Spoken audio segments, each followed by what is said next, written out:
mukhang hindi mangyayari ang pagsasama ni LeBron James at ni Kawhi Leonard sa Los Angeles Lakers.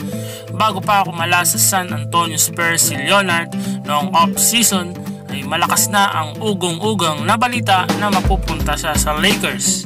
Noong nakaraang July 1 ay nagdesisyon si LeBron James na iwan ang Cleveland Cavaliers para tumawid sa Los Angeles Lakers. Sa ngayong kasalukuyan ay nasa Toronto Raptors si Kawhi Leonard.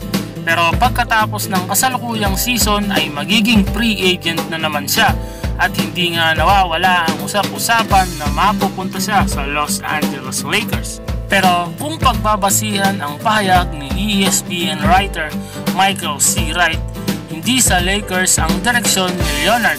Mas gusto raw niyang mapunta sa Los Angeles Clippers. Hindi lingid na gumagawa ng paraan ang Lakers para habulin ang ilang big names na isasama kay LeBron James. Bago ang trade line noong isang buwan ay sinubukan nga rin nilang kunin mula sa New Orleans si Anthony Davis, pero lumipas na nga ang deadline at nanatiling Pelicans pa rin ang All-Star Center na si Anthony Davis. At maraming mga fans ang nag-aabang kung ano ba ang mga susunod na hakbang ng Los Angeles Lakers sa susunod na season ng NBA. Kayo ba mga ka-BM, sino sa dalawa ang gusto nyong makasama ni LeBron James sa susunod na season ng NBA? Anthony Davis ba or si Kawhi Leonard?